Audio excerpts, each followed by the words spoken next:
Hi, and I'm gonna do some reviews of the Resident Evil titles because Resident Evil Requiem is coming out this week, Friday, I believe. So I want to do some reviews of Resident Evil titles because this is going to be a big release for the franchise, the ninth game in the series.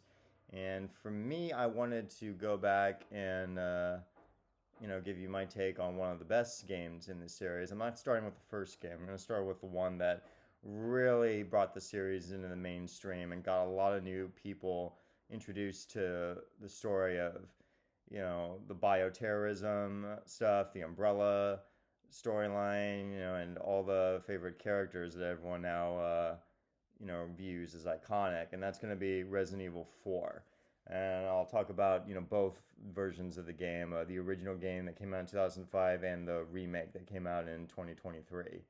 And yeah, so Resident Evil 4.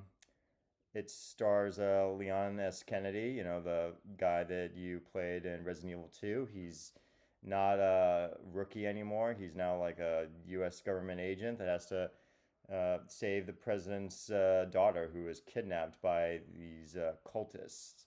And last known location was in Spain, and so he goes there to find her, and he's got to get her out of there and fight his way out.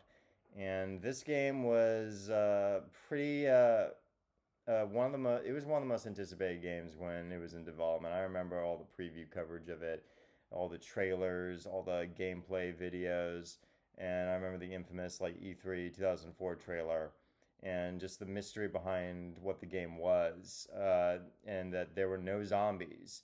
The people that you were fighting in this game were still human, but they were infected with something. And you just saw the gameplay from the village, and that was about it at that point before the game's release. So no one knew what to expect.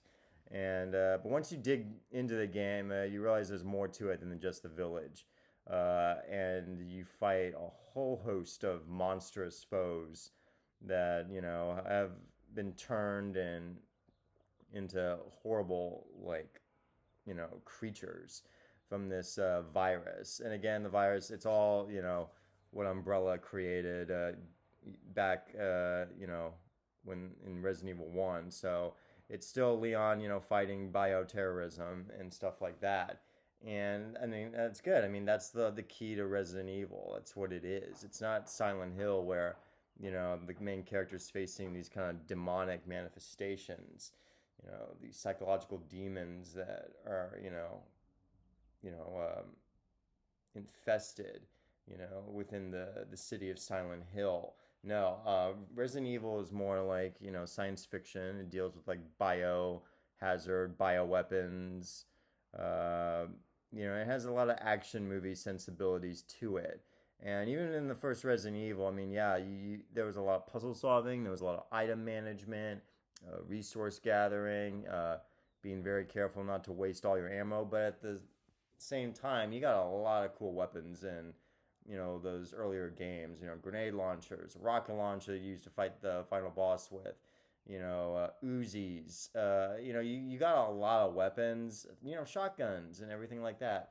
And you just basically would hoard the ammo and just use your knife to keep all that stuff and collect all of it for the big boss battles.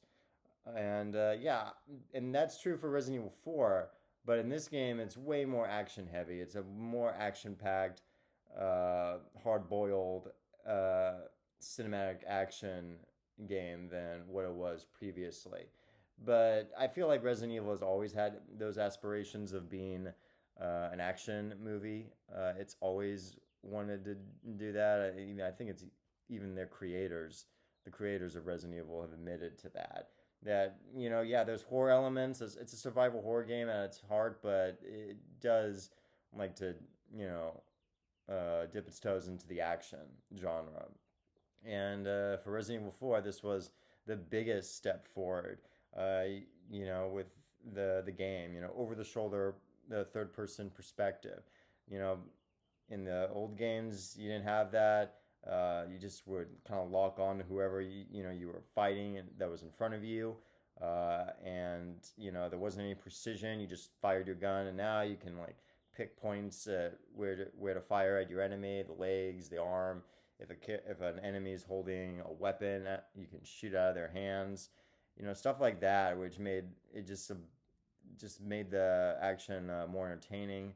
And no two encounters were the same. Everything was different each time you fought an enemy, a mini boss, or a big boss. So that's what I really loved about the combat system. And now every game uses that same over-the-shoulder perspective, from like the Batman Arkham games to the recent God of War Norse mythology games to every game has employed this. Dark Sector, Gears of War, like all these games, took from Resident Evil 4 because it was such a major sea change in the video game industry when Capcom changed the camera and the controls. And I also like the upgrade system. There's a little bit of light role-playing elements introduced into this game with Leon meeting the merchant. And this character is just like a weird character. He always shows up near a save room and, asks Leon, what are you buying? What are you selling? All that stuff. And I remember like watching G4 TV, and X-Play would do like parodies of that on their show, and it was hilarious. But it is pretty weird that this guy who's like this black market salesman and is able to get all these guns just shows up in the most convenient spots when you're supposed to save, and he's like, hey, I got you, Leon. It's just funny. You can buy new weapons, new gear, a bigger case to house them all in, so you're not, dropping stuff and discarding items when you pick it up and you're like overloaded and over encumbered. No, you can increase that size of the case. You can get, your healing items and stuff, the herbs, and you upgrade, your gun's firepower, reload capacity. Yeah, like, yeah, recoil, like everything. It's insane what you're able to do. And that even comes down to the health of like collecting, a green and a yellow herb. This game introduces the yellow herb, and if you combine that with the green herb, you increase your overall health by 1 point. And that's really good because by the end of the game, you're going to want to have to do that because it gets tough. Not that tough. I mean, Resident Evil 4, in terms of its difficulty, is pretty. It's not that hard compared to the other Resident Evil titles. Especially if you played shooters before. If you've played a lot of like first-person shooters before, you're not gonna have a problem with this game because this game is kind of leaning into that genre more so than any other game. So if you're just really good at shooting, you'll be fine. And there's like cool stuff you can do as Leon. If you shoot an enemy in the face, you can use melee attacks like kicking them down or doing a suplex. Basically, if you shoot them in the face, they're stunned for a little bit, and you can do a melee attack, or just use Leon's trusty knife. And that's good because if you want to hoard some ammo, the knife is pretty effective. I just love how the flow of combat and just like that 30 minutes of fun, is just continuous, and you always find something new. There's puzzles in this game, but they're not in depth. They're not that much in depth from the previous Resident Evil games. They're pretty simple, in fact. You don't need a guide or follow anything on YouTube to decipher any of them. They're pretty simple. And at one point, you do control Ashley to do a little bit of like puzzle solving there, but then you're reintroduced back. Back to Leon after that. And the escorting of Ashley isn't difficult either. You can just have her hide in a dumpster while you just take care of the enemies, and that works too. But if you are with her and she gets taken, you have to take that person out, or she's gone forever, and that results in a game over screen. But yeah, and just like the bosses, there's a variety of bosses. The El Giante, which is like this giant creature. It's literally a giant. It almost looks like a cave troll from the Lord of the Rings, the Peter Jackson movies. And that's a really cool encounter. You got the encounter with the chieftain of the village. That's great too. And the house that you're in is like on fire. It's like a giant barn and it's on fire and you're fighting him. That's a good one. For anyone who hasn't played, I'm not going to spoil it, but the bosses are just gigantic and threatening. and disgusting looking, just like in typical Resident Evil boss tradition. And yeah, and the voice acting is good. I mean, some would argue that it's incredibly cheesy, but I like it.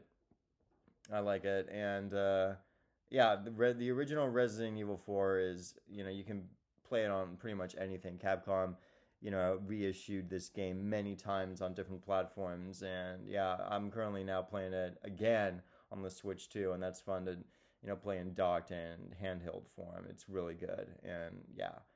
And then on to the remake. I think that was an excellent remake of Resident Evil 4. And, just like in Capcom, just like what they did with Resident Evil 2, everything translated well. There's some new story stuff that they added, and they cut one boss from the original 2005 game. But other than that, you're still fighting Krauser. You're still going and fighting the cultists in that huge castle that Salazar has. And yeah, it's just really good. The redesign of Leon and the other characters is really good. Everyone from Ada to Ashley to Krauser to Lord Salazar, who's the final boss. Yeah, no, the remake of the 2023 remake of Resident Evil 4 was spectacular. I loved it. I put Resident Evil 4 up with the best titles of the video game industry, like Super Metroid, Ocarina of Time, Grand Theft Auto 3. The Resident Evil 4 is just one of the best games of video game consoles. Like, it is such a great action game, survival horror game, and the remake is good. You can play it on all the platforms released, and I've been replaying it on PlayStation 5. It's still a great look. It's still a game. It's still a great game, and you got some cool little side like quests that the merchant in that remake gives you. That you can get some new trinkets to sell to him, and thus getting more money to buy more weapons. Yeah, I liked the stuff that they added to the remake. It just felt natural, and yeah, it was just an excellent remake of a fantastic game. So yeah, I would recommend, if you haven't played Resident Evil 4, the original or the remake, go and check those two games out. Maybe play both at the same time just to see, how everything has aged, and what the remake did right. I definitely let me know in the comments. What was your first experience playing Resident Evil 4? I know for me, I rented the game first, and then I enjoyed it so much I just bought the game, and this is back on the GameCube in 2006. So yeah, let me know what you guys think. Like and subscribe this video, give a comment, and I'll see you around. Okay, have a good one. Bye.